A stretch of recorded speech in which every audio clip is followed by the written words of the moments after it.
नमस्कार, आपण पाहत आहात प्रसारमाध्यमचा विशेष कार्यक्रम चला बोलूया. आणि आज आपण बोलणार आहोत कोल्हापूरच्या बदलत्या पर्यावरणीय बदलांवरती.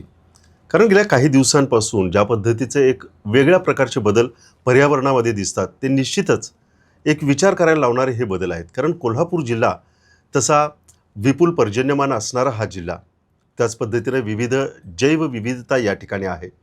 सह्याद्रीच्या निसर्ग संपदेनं नटलेला हा प्रदेश आहे. परंतु गेल्या काही दिवसांपासून ज्या पद्धतीचे बदल होत आहेत त्याच्यामुळं पुन्हा एकदा कोल्हापूरच्या बदलत्या वातावरणामध्ये नेमकं काय चालू आहे हे जाणून घेणं खूप महत्त्वाचं आहे. आणि त्यासाठीच आज आपल्यासोबत ज्येष्ठ पर्यावरण तज्ज्ञ आणि शिवाजी युनिव्हर्सिटीचे कुलसचिव VN शिंदे सर आहेत. आपण त्यांच्याशी या सगळ्या बदलांविषयी जाणून घेणार आहोत. सर नमस्कार. नमस्कार. सर, सर्वसाधारण कुठेही पारावरती गप्पा मारायला बसलो तर एक सर्वसाधारण असं बोललं जातं की 15-20 वर्षापूर्वी असं कोल्हापूर नव्हतं. तर काय 15-20 वर्षामध्ये ठळकपणानं बदललेलं कोल्हापूर आपल्याला जाणवतं? कोल्हापूरचा आणि माझा संबंध 1989 सालापासूनचा घनिष्ठच आहे. आणि 1989 पासून 2004-05 पर्यंत परिस्थिती साधारण सारखी होती. 4-5 पासून कोल्हापूर मोठ्या प्रमाणात बदलायला लागलं. आणि त्याचं सगळ्यात पहिलं कारण ठरलं ते म्हणजे आपला जो कोल्हापूरचा रस्ता तयार करायला आपण सुरुवात केली. अच्छा. ज्याच्यामध्ये कॉन्क्रीटचे रस्ते यायला लागले. आणि कॉन्क्रीटचे रस्ते येण्याबद्दल ऑब्जेक्शन असायचं काही कारण नाही, पण त्यासाठी आपण त्या रस्त्याच्या कडेला असणाऱ्या वडांच्या झाडांची जी कत्तल केली किंवा करावी लागली, विकासासाठी काही त्याग करावा लागतो असं म्हणतात, त्याच्याबद्दल काही दुमत नाही आहे. पण जी झाडं तुटली त्याच्या बदल्यामध्ये पुन्हा तशा पद्धतीची वृक्षराजी या परिसरामध्ये आलेली नाही. हा सगळ्यात पहिला भाग. म्हणजे 89-90च्या दरम्यान पंखा हा हॉस्टेलमधली गरज नव्हती किंवा फॅन ही हॉस्टेलमधली गरज नव्हती. आत्ता एअर कंडिशनर मागावा अशी परिस्थिती निर्माण झालेली आहे. तर तिथपासून पुढे सातत्यानं बदल होत गेलेले आहेत. आणि ते बदल जे आहेत ते डोंगराळ भागामध्ये म्हणजे आपल्या सह्याद्रीच्या पर्वतरांगामध्ये तिथपासून ते शहरापर्यंत सगळीकडे मोठ्या प्रमाणात होत गेल्यामुळं या विकासाच्या बरोबर कोल्हापूरच्या जैवविविधतेचा विनाश होताना आपल्याला दिसतो. मला या निमित्तानं एक आपले राजेंद्र सिंह राणा, ज्यांना आपण जलपुरुष, भारताचे जलपुरुष म्हणतो, त्यांचं एक वाक्य खूप नेहमी आठवतं. मी उच्चारतोही ते वाक्य. ते म्हणतात, कोल्हापूर हे देवाचं लाडकं लेकरू आहे. देवानं त्याला भरभरून सगळं काही दिलं आहे. हे लाडकेपण जतन करायचं कोल्हापूरकरांच्या हातात आहे. आणि कोल्हापूरकर म्हणून आपण इथे कमी पडतोय असं मला प्रकर्षानं वाटतं. त्याच्यामध्ये रस्त्यांचा एक भाग झाला. दुसरं आपली वाढती लोकसंख्या आहे. आणि त्याच्याबरोबर असंख्य कारणं अशी आहेत. घटणारी वृक्षराजी, त्याचबरोबर जमिनीतून उपसा केलं जाणारं पाणी, आणि या सगळ्याचा एकत्रित परिणाम म्हणून वाढणारं तापमान जे जागतिक स्तरावरचा प्रश्न आहे त्याचाही फटका मोठ्या प्रमाणात होतो. आणि पर्यावरणामध्ये होणाऱ्या बदलांच्या मध्ये छोटे छोटे घटक असतात ज्याचं आपल्याला आत्ता काहीच वाटत नाही, मात्र त्यांचा एकत्रित परिणाम जो होतो तो इतका भीषण असतो की यावर्षी कोल्हापूर तो फेस करतोय. उदाहरणार्थ काय सांगता येईल? उदाहरणार्थ झाडं जे आहेत, झाडं घटल्यामुळं काय फरक पडतो? आम्ही 10 झाडं लावली असं म्हणतो, पण वडाचं एक झाड तोडल्यानंतर तुम्ही 10 झाडं जर आज लावली तर ती झाडं तेवढ्या मोठ्या प्रमाणात बाष्प हवेत सोडू शकत नाही आहेत. त्या बाष्पामुळं वातावरणातली आर्द्रता टिकून राहत होते. बरोबर. आणि ह्युमिडिटी टिकून राहिल्यामुळं पाण्याचं जे बाष्पीभवन होतं, ज्या ठिकाणी आपले पाण्याचे साठे आहेत त्या बाष्पीभवनाचा वेग मंदावलेला असतो. आत्ता ती झाडं गेल्यामुळं पानांच्या माध्यमातून हवेत येणारं बाष्प घटलं, आणि ते बाष्प घटल्यानंतर ते बाष्पाची गरज भागवण्यासाठी टेम्परेचर ॲटोमॅटिकली वाढल्यामुळं त्या तलावातलं पाणी जे आहे ते झपाट्यानं घटायला लागलेलं आहे आता. हा फरक आपल्याला तसा लक्षात न येणारा फरक. पण अशा अनेक गोष्टी असतात की किंवा जमिनीमधलं पाणी आपण बोअरवेलच्या माध्यमातून उपसतो, पण झाडाची मुळं जमिनीतल्या त्या पाण्याचं पुनर्भरण करणारं खरं माध्यम आहे. बरोबर. ती झाडं घटली आणि त्या ठिकाणी आपण ॲकेशिया सारखी, आफ्रिकन ट्युलिप सारखी झाडं लावली ज्यांची मुळं वरच्या बाजूला आहेत. ते पाणी खोलवर नेतच नाही, त्यामुळे जमिनीतल्या पाण्याचं पुनर्भरण होत नाही. त्यामुळे जमिनीतल्या शुष्कता जी आहे, कोरडेपण जे आहे ते वाढत चाललेलं आहे. अशा अनेक छोट्या छोट्या गोष्टी असतात की ज्याचे परिणाम पर्यावरणावरती होतात आणि ते खूप वर्षानंतर लक्षात येतात. आत्ता हे भाकीत मला साधारणपणे 2016च्या अगोदरपासून जाणवायला लागलं होतं. हो, मी त्याच विषयावरती येणार होतो सर. आणि त्याबद्दल मी पुण्यनगरी या दैनिकाचा वर्धापन दिन जो होता 16 फेब्रुवारी 16, तर त्या पुरवणीमध्ये कोल्हापूर मराठवाड्याच्या दिशेने असा लेख प्रसिद्ध केलेला होता 2016 म्हणजे जवळपास 10 वर्षापूर्वी. त्यावेळेस माझा अंदाज असा होता की अशी परिस्थिती 2030 साली येईल. मात्र ती 5 वर्ष अगोदर आलेली आहे. म्हणजे किती झपाट्यानं आपण विनाशाकडे किंवा आपल्या भीषण परिस्थितीकडे चाललोय हे आत्ता तरी ओळखायला पाहिजे. सर, सर्वसाधारण काय ठोकताळे तुम्ही मांडला होतात? म्हणजे एक 10 वर्षामध्ये अशा पद्धतीचे बदल होऊ शकतात आणि म्हणून कोल्हापूरची वाटचाल ही मराठवाड्याच्या दिशेने होऊ शकते.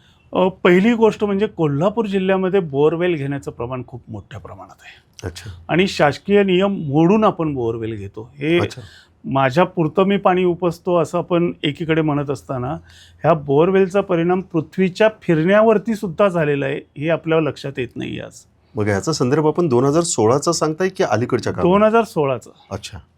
त्यावेळेस तर तो लेख प्रसिद्ध झालेला नव्हता. पृथ्वीच्या कल्पनेशी त्याचा संबंध गेलेला आहे. इथपर्यंतचा लेख हा 2 वर्षापूर्वी नेचरमध्ये प्रसिद्ध झालेला निष्कर्ष आहे. पण कोल्हापूर जिल्ह्यातलं जे बोअरवेलचं प्रमाण वाढतंय आणि त्याच्यातून पाण्याचा उपसा मोठ्या प्रमाणात होतोय. अगदी डोंगराच्या टेकडीवरती आम्ही ऊस लावून त्याची ऊसाची शेती करायला लागलोय आणि आपल्याकडे डुबुक पद्धतीनं पाणी देण्याची पद्धत आहे. ह्या सगळ्या गोष्टी मी बघतोय जवळून. आणि ह्या बघितल्यानंतर पाण्याचा जर असाच अमर्याद वापर केला तर कोल्हापूर मराठवाड्याच्या दिशेने चाललंय हे मला स्पष्ट दिसत होतं. झाडांचं घटणारं प्रमाण, जमिनीतून उपसा होणारं पाण्याचं प्रमाण, वरचेवर वाढणारं तापमान, आपण रस्त्यासाठी वापरलेल्या वेगळ्या पद्धती, रस्त्यासाठी झाडांची केलेली कत्तल, दुसरीकडे आपल्या डोंगरामध्ये सुरू असलेलं खाणकाम, या सगळ्यांचा एकत्रित परिणाम असा दिसत होता की पाण्याचे प्रवाह बदलू शकतात. पाणी वातावरणात जे झाडांच्या पानांच्या माध्यमातून मिसळतं ते कमी होणार आणि त्याचबरोबर बोअरवेलमुळं पाणी जमिनीतून उपसल्यामुळं या जमिनीची शुष्कता वाढणार. या सगळ्याचा आपोआपच परिणाम पाणी टंचाईवरती होतो आणि पाणी टंचाई झाल्यामुळंच मराठवाडा या परिस्थितीला पोचला आहे. कोल्हापूर त्याच पद्धतीची कामं करतो आहे आणि त्यामुळं कोल्हापूरसुद्धा मराठवाड्याच्या दिशेनं जाऊ शकतो हे मला 2016 साली स्पष्ट दिसलं होतं. आणि तो लेख मी फक्त पुण्यनगरीच्या वर्धापन दिन पुरवणीत प्रसिद्ध केला नाही तर माझा ब्लॉग आहे, त्या ब्लॉगवर मी 2018मध्ये मला बदल काहीच होत नाही ते तर दिसतंय. लोक असेच चाललेत. ज्याला वाचून काही जाणवेल तो तरी माणूस वाचेल म्हणून माझ्या ब्लॉगवर सुद्धा हा लेख मी प्रसिद्ध केला होता 2018मध्ये. सर, मराठवाड्याचाच उल्लेख केला तर कोल्हापूरमधील आपण रेल्वेनं पाणी लातूरपर्यंत पोहोचवलेलं होतं. हो. आता तेच कोल्हापूरकर डोक्यावरती हांडे घेऊन गेल्या काही दिवसांपासून वेगवेगळ्या ठिकाणी फिरताना दिसत आहेत. हा जो बदल आहे म्हणजे कोल्हापूरचं जे पावसाचं स्वरूप आहे ते बदललेलं आहे, कशा पद्धतीने म्हणा? पाऊस हा तेवढाच पडतोय. अच्छा. जागतिक पातळीपासून आपण जर विचार केला तर जगाच्या सरासरी पावसाच्या तुलनेमध्ये भारतात पाऊस जास्त पडतो. अच्छा. भारताच्या सरासरीच्या तुलनेत जर बघितलं तर महाराष्ट्रात 3 इंच पाऊस जास्त पडतो. मात्र आम्ही पाणी साठवण्याच्या ज्या काही संकल्पना आहेत त्या जुन्याच ठेवलेल्या आहेत. राधानगरी धरणानंतर कुठली मोठी धरणं प्रकल्प आपल्या भागामध्ये झाले? शहराची वस्ती वाढली, क्षेत्र वाढलं, लोकसंख्या वाढली, घरं वाढली, वापरकर्ते वाढले, पण त्यांना पुरवण्यासाठी आपण पाण्याच्या नवीन कुठल्या योजना आणल्या?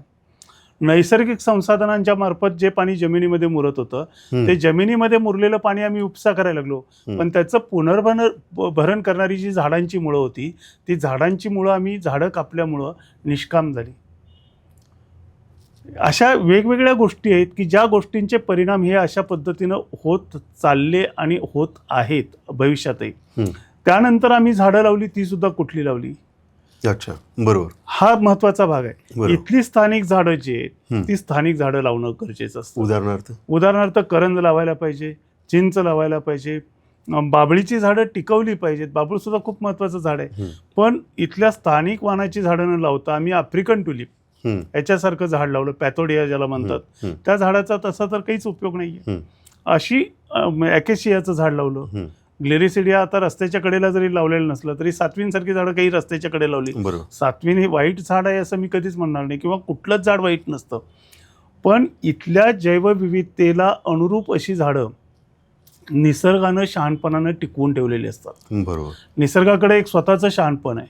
ते शहाणपणानं त्याने इथल्या ज्या स्थानिक वाण तयार केलेले असतात तेच वाण त्या भागात लावणं जास्त फायद्याचं असतं. सर, एक थेटच प्रश्न विचारतो, म्हणजे सर्वसाधारण डिसेंबरमध्ये गेल्या वर्षी पाऊस पडायला सुरुवात झाली होती आणि ते अगदी म्हणजे पावसाळा संपला तरी तो कंटिन्यू पाऊस राहिला हो. होता. एवढा सगळा पाऊस होऊन सुद्धा आपल्याला पाण्यासाठी वणवण करायला लागते. त्याचं सगळ्यात महत्त्वाचं कारण म्हणजे आम्ही पाण्याचा अमर्याद वापर करतो, एक मुद्दा. अच्छा. दुसरा मुद्दा जो आहे तो आम्ही स्वच्छ पाण्याच्या साठ्यांना स्वच्छ ठेवत नाही, तर त्याच्यामध्ये घाण पाणी मिसळू देतो.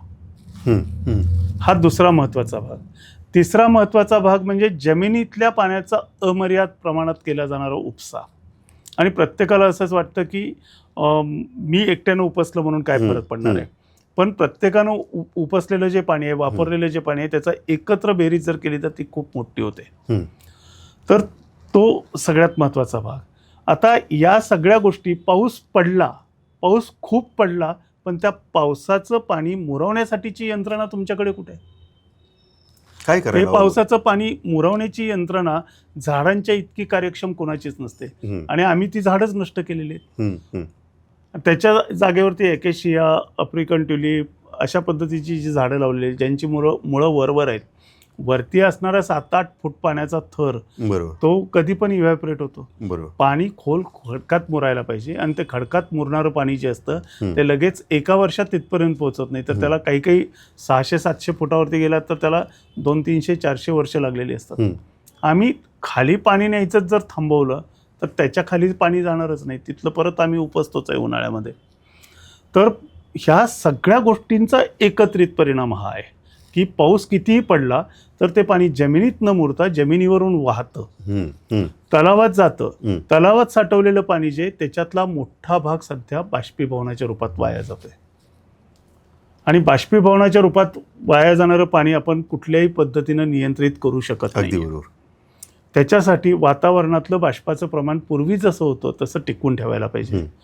AC चा मोठ्या प्रमाणात वापर, ऊर्जेचा वापर. आपण जे म्हणतो की AC लावल्यामुळं घरात मला थंड वाटतं, पण बाहेरच्या बाजूला जो आपण फॅन बसवलेला असतो तो किती हीट बाहेर टाकतो याचा आपण विचार करत नाही. हा सगळा एकत्रित परिणाम जो आहे तो तापमान वाढीवरती, तापमान वाढलं की पाण्याचं नुकसान हे आलंच. सर, मग याच अनुषंगानं आपण पाण्यावरतीच बोलत आहोत. ह्या सगळ्या गोष्टींचे पैलू आपण उलगडून सांगितलात.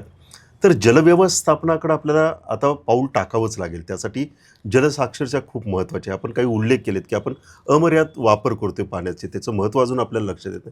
काय वाटतं आपल्या दृष्टिकोनातून, कशा पद्धतीनं आपल्याला या पाण्याचं व्यवस्थापन करायला हवं? पाण्याचं व्यवस्थापन प्रत्येक व्यक्तीनं करायला पाहिजे. आपण पाणी पिण्यासाठी जे घेतो ते जेवढं आवश्यक आहे तेवढं घेतो का? मीटिंगमध्ये, शासकीय कार्यालयामध्ये मीटिंग असतात, त्या मीटिंगच्या वेळेस ग्लासमधलं पाणी संपलं की लगेच तो ग्लास भरला जातो. पण आपल्याला जेवढं गरजेचं आहे तेवढंच पाणी घेणं हे त्या प्रत्येक बसलेल्या मेंबर्सचं कर्तव्य असतं. समजा अर्धा ग्लास 10 पैकी 5 सदस्यांनी जरी तिथे ठेवला तर 2.5 ग्लास पाणी वाया गेलं. कारण शिपाई ते पूर्ण ग्लास जरी तसाच राहिला तरी ते ओतून देतात. बरोबर. त्याचा दोष नसतो, कारण तसं पाणी दुसऱ्याकडे ग्लास शिफ्ट केलेला कोणालाच आवडणार नाही.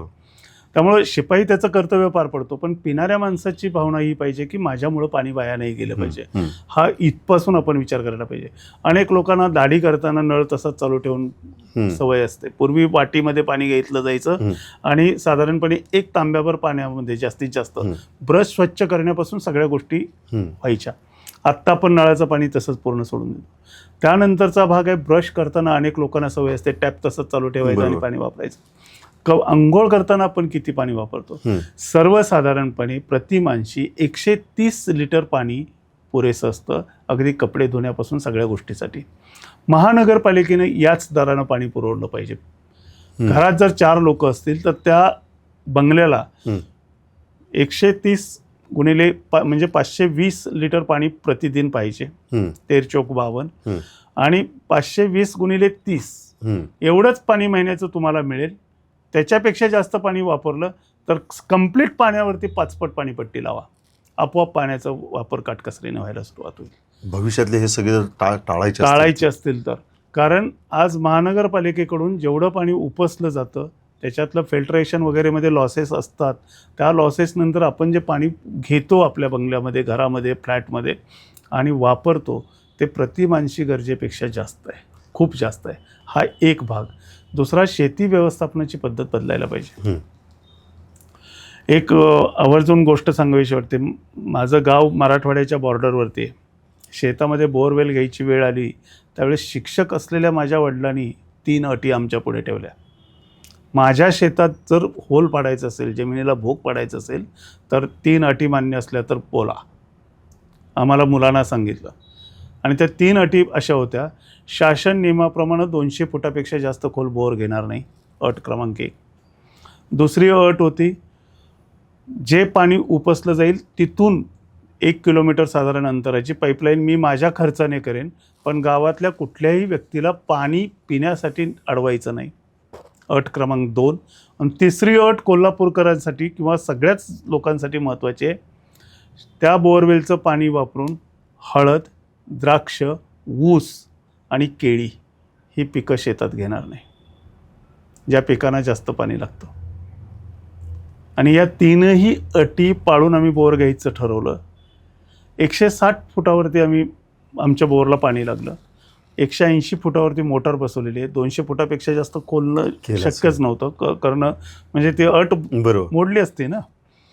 तर 160 फुटावर लागलेलं पाणी, 180 फुटावरती मोटार.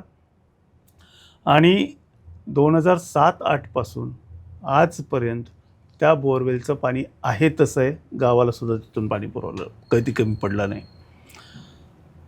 ह्याच्यात बाकीचं निसर्गाची कृपा म्हणा, दैवी संकेत म्हणा, काही म्हणायचं ते म्हणा, पण हे सुद्धा घडू शकतं. मात्र त्याच्या आजूबाजूला बांध जे आहे, त्या बांधावरती कडुलिंबाची, चिंचेची अशी झाडं आहेत. तर हे या भागात सुद्धा जपणं खूप गरजेचं आहे. मगाशी ह्या सगळ्या गोष्टींवरती आपण बोलत असताना, त्याचं विश्लेषण करत असताना एक उत्सुकतेचा विषय म्हणून माझ्या मनामध्ये आला. तो म्हणजे अशाच प्रकारची परिस्थिती दक्षिण आफ्रिकेमधल्या केपटाऊनमध्ये झाली होती की तिथली वेगळी काही कारणं होती? तिथली कारणं वेगळी आहेत. तिथं पहिली गोष्ट म्हणजे केपटाऊनचा जो परिसर आहे, त्या परिसरामध्ये वरच्या बाजूला डोंगर आहेत, पण केपटाऊन शहराचा सुद्धा पाणी पुरवठा आणि पाणी उपसा अमर्याद होता. आता ती 0 अवरची परिस्थिती जी आहे तिथे आता फ्रिक्वेंट परत त्यांनी येऊ द्यायचं नाही अशा पद्धतीने प्रयत्न केले. नंतरही एकदा आली, आत्तापर्यंत 2 वेळा तशी परिस्थिती आली, पण ते कसोशीनं प्रयत्न करतायत आणि त्याच्यातून त्यांना बऱ्यापैकी यश येत आहे. पाण्याचा अमर्याद वापर ही पहिली गोष्ट म्हणजे थांबवली पाहिजे. आणि दुसरी गोष्ट म्हणजे पीक व्यवस्थापन पद्धती जी आहे, ही पीक व्यवस्थापन पद्धती. तिसरं महत्त्वाचं म्हणजे बोअरवेलवरती कठोर निर्बंध यायला पाहिजे त्या भागामध्ये. जितका बोअरवेल जास्त घेऊ तितकं पाणी टंचाई भीषण होत जाणार. मराठवाड्यामध्ये 1000 फुटापर्यंत खोल बोर घेत होते. आणि आत्ता परिस्थिती अशी आहे, त्या भागात सुद्धा अनेक गावं जलसंपन्न व्हायला लागलेत. त्या गावामध्ये 200 फुटापेक्षा खालती कुणाच्याही बोअरची केबल असत नाही. तीच गावात जलसंपन्नता टिकून राहते. तर हे सगळं आपण जपायला पाहिजे. कोल्हापूरकरांनी आत्ताच सावध व्हायला पाहिजे. आपण सावध नाही झालो तर काहीच होणार नाही. एक आवर्जून सांगेन की शिवाजी विद्यापीठाच्या परिसरामध्ये एक बोअरवेल फक्त चालू आहे, मात्र ते बोअरवेल सुद्धा आणीबाणीच्या परिस्थितीत वापरलं जातं. अच्छा. त्याच्यातून पाणी उपसा करून झाडांना पाणी घालणं किंवा बाकीचं काहीही केलं जात नाही. आणीबाणीची परिस्थिती असेल तरच आम्ही त्या बोरचा वापर करतो. सर, पारंपरिक ज्या जलसंधारण पद्धती आहेत, तळी, विहिरी, यांना पुन्हा सक्रिय करण्याची गरज वाटते? निश्चितच आहे, पण त्याच्यातला सगळ्यात महत्त्वाचा भाग परत तिथंच येतो की आपण त्या करू, पण त्यांचं पुन्हा पुन्हा जो मेंटेनन्सचा भाग आहे तो आपल्याकडून होत नाही, होणं शक्य पण नाही. तर त्याच्यातला आज लगेच परिणाम देणारा घटक जरी नसला तरी त्याच्या आजूबाजूच्या परिसरांच्या मध्ये स्थानिक वानाची झाडं लावणं. मी देशी वान सुद्धा म्हणत नाही आहे, नाहीतर देशी आहे म्हणून आपण हिमाचलमधले सफरचंदाची रोपं इथे लावायचा प्रयत्न करू, तसं नाही चालणार. स्थानिक वानाची म्हणजे कोल्हापूरच्या आजूबाजूच्या परिसरात आढळणारी झाडं जी आहेत तीच झाडं त्याच्या आजूबाजूच्या परिसरात पाहिजेत, तरच ती जलसंपदा टिकून राहू शकते. आणि ते झाडं हेच सगळ्या गोष्टींचं मूळ आहेत, ते आपण जपलं पाहिजे. शेवटचा एक प्रश्न, कदाचित आपल्या उत्तराच्या ओघामध्ये तर उत्तर देऊन गेलेत, पण तरीही की शहरवासी जे आहेत आणि गावकरी जे आहेत यांना जर एक 3 टिप्स द्यायच्या झाल्या, शहरवासियांनी हे करावं आणि गावच्या लोकांनी हे करावं, काय सांगाल टिप्स? शहरवासियांनी पाणी पैसे मोजून मिळतं म्हणून कधीच वापरू नये. ते माझं वाक्य नाही आहे, JRD टाटांचं वाक्य आहे. पैसे तुमचे आहेत, पण नैसर्गिक संसाधनं ही सर्वांची आहेत. सर्वांची म्हणजे सर्व जीवांची आहेत. आणि हे लक्षात घेऊन पाणी जेवढं गरजेचं आहे, जागतिक परिमाणानुसार जे आहे 130 लिटर माणूस, त्याच्यापेक्षा जास्त पाणी वापरणार नाही, याची एक खुणगाट आपल्या मनाशी बांधली पाहिजे, पहिली गोष्ट. दुसरी गोष्ट म्हणजे ज्या ज्या ठिकाणी शक्य असेल, कार्यालय असेल, बाकीची ठिकाणं असतील, तिथे सुद्धा पाण्याचा अत्यंत काटकसरीनं वापर करायला पाहिजे. आणि तिसरी महत्त्वाची गोष्ट म्हणजे सकाळी उठून 5 किलोमीटर चालत व्यायाम करायचा आणि 10 मिनिटाच्या नव्हे 2 मिनिटाच्या अंतरावर जाऊन दुकानातून काहीतरी वस्तू आणण्यासाठी गाडी वापरायची. ही आजच्या तरुणाईपासून अनेक ज्येष्ठ नागरिकांच्यापर्यंत जी सवय जडलेली आहे, ही सवयसुद्धा कमी करायला पाहिजे. ह्या शहरी लोकांनी 3 गोष्टीची काळजी जरूर घ्यायला पाहिजे. ग्रामीण भागातल्या लोकांनी ऊसासारख्या पिकांचापासून किंवा केळीसारखी पिकं जी आहेत त्या पिकांचा हव्यास थोडा कमी करायला पाहिजे. दुसरी गोष्ट म्हणजे बोरवेल जे आहेत, बोरवेल घेताना शासन नियमाचं उल्लंघन होतं नाही होत हे प्रत्येकानं आपल्या मनाशी पडताळून बघावं आणि त्याच्यावरती निर्णय घ्यावा. आणि विहिरीच्या आजूबाजूच्या परिसरामध्ये स्थानिक वनाची झाडं मोठ्या प्रमाणात जर लावली, बांधावरती झाडं जर ठेवली, त्याची मुळं खाली असली तरी ते पाणी खाली नेणार आहेत. बरोबर. त्यामुळं सागासारखे काही शेतकरी खूप छान करतात. ते बांधावरती झाडं लावायची, ऊस लावल्यानंतर त्याची छाटणी करायची पावसाळ्यामध्ये, नंतर ती झाडं काही शेतातल्या उत्पन्नालाही मार देत नाहीत आणि मुळ्या पाण्याचं खाली पंपिंग पण करतात. तर अशा या 3 गोष्टी ग्रामीण भागामध्ये सुद्धा जर केल्या, पीक पद्धती थोडीशी बदलली, बोअरवेलच्या माध्यमातून कमीत कमी पाण्याचा उपसा केला आणि आपल्या बांधावरची झाडं जर टिकवून ठेवली, तर पाणी परिस्थितीत आपण पुन्हा पहिलं रूप धारण करू शकतो. अर्थात हे लगेच एका वर्षातलं नाही, त्याचा परिणाम दिसायला 10 वर्ष लागतील. सर, शेवटचा प्रश्न. आपण मगाशी आपल्या लेखाचा उल्लेख केला की कोल्हापूरची वाटचाल मराठवाड्याच्या दिशेनं, सर्वसाधारण एक 10 वर्षापूर्वी लिहिलेला हा लेख. आता जर आपण लिखाण करायचं जर ठरवलं असेल किंवा चालू जर असेल, तर कुठल्या दिशेनं कोल्हापूरची वाटचाल आहे यावरती आपलं लिखाण चालू असेल? कोल्हापूर, मी त्यावेळेसचा माझा मूळ विचार जो होता तो कोल्हापूर मराठवाड्याच्या दिशेने आणि मराठवाडा राजस्थानच्या दिशेने, अच्छा, असं माझ्या डोक्यात शीर्षक होतं. पूर्ण महाराष्ट्राचा परिप्रेक्ष्य होता. पण मराठवाड्यामध्ये त्या भागामध्ये इतकी भीषण टंचाई झाली की त्या लोकांनी नंतर आत्ताच्या राजस्थानच्या दिशेनं म्हणजे जलसमृद्धतेच्या दिशेनं वाटचाल करायला सुरुवात बऱ्यापैकी केली आणि बऱ्यापैकी त्यांना यश पण मिळालं. मी काही दिवसापूर्वीच जाऊन आलो, त्यावेळेस अनेक ठिकाणी बांधावरती कडुलिंबाची झाडं विशेषतः त्या भागामध्ये आढळली. तर आत्ता लिहायचं झालं तर आपण लाडके पण टिकवूया याच्यावरती मी लिहीन. कारण सकारात्मकता हा माझा स्थायी भाव आहे. मला आशा आहे की कोल्हापूर इतकी सुज्ञ, सुधारक विचाराची, नवीन विचारांना आपलंसं करणारी आणि त्याच्यामध्ये एकदा शिरलं की वेडं होऊन झपाटून काम करणारी पब्लिक जगाच्या पाठीवर कुठं नाही. म्हणूनच आम्ही कोल्हापुरी जगात भारी जे म्हणतात ते खऱ्या अर्थानं सार्थ आहे. तर मला आशा वाटते की कोल्हापूरकर आत्ता यावर्षी जे संकट उद्भवलं आहे, हे संकट 14-15 पेक्षा मी वेगळं मानतो. कारण 14-15ला पाऊसच कमी झाला होता. बरोबर. आत्ता पाऊस खूप होऊनही आम्ही पाणी टंचाईला फेस करतोय. तर सावध होतील, खूप चालाक आहेत सगळी कोल्हापूरकर मंडळी आपण, तर आणि झपाट्यानं बदल करतील. पुन्हा अशी परिस्थिती येऊ नये. आपण राजर्षी शाहू महाराजांचा वारसा सांगतो, ज्यांनी जलसंधारणामध्ये खूप मोठं काम केलं. आम्ही छत्रपती शिवाजी महाराजांचा वारसा सांगतोय. तर तो वारसा जतन करण्यासाठी झपाटून काम करतील आणि पुन्हा ही चित्र येऊ देणार नाही, ती अशी आशा आहे. त्यामुळं चला बदल करूया, अशा पद्धतीचं लिखाण करायला मला निश्चित आवडेल. सर, कायमच आपण सकारात्मक दृष्टिकोनातून पावलं टाकत असतात. आपण समाप्तीकडे जात असताना या सगळ्या संकटांचा उल्लेख केलात, परंतु त्याच पद्धतीनं आपण हे सांगितलं की संकटामध्ये संधी शोधणारे कोल्हापूरकर आहेत. त्याच्यामुळे या संकटाकडे संकट न बघता ते संधी म्हणून बघतील आणि कदाचित तुमच्या लिखाणाचा विषय देखील तोच असेल की आपलं लाडकं कोल्हापूर हे कोल्हापूरकरांनी जपलेलं आहे. तर आपण वेळात वेळ काढलात, सगळ्या गोष्टींवरती सविस्तर आज बोललात, त्याबद्दल मी आपले मनापासून आभार मानतो. धन्यवाद सर. प्रसारमाध्यमच्या चला बोलूया या कार्यक्रमामध्ये आपण पहिल्या भागामध्ये कोल्हापूरचं बदलतं वातावरण काय आहे आणि कशा पद्धतीनं हे सगळे बदल घडत चाललेले आहेत यावरती आपण मोकळेपणानं सरांशी चर्चा केलेली आहे. तुर्तास आपण इथंच थांबतोय, पण दुसऱ्या भागामध्ये हे बदल कोणत्या टप्प्यावरती जाणार आणि त्याच्याकडे आपण कशा पद्धतीनं बघायला पाहिजे, सकारात्मक दृष्टिकोनातून त्यातून काय आपल्याला घेता येईल यावरती आपण चर्चा करणार आहोत. पण त्यासाठी पाहत राहा या कार्यक्रमाचा दुसरा भाग.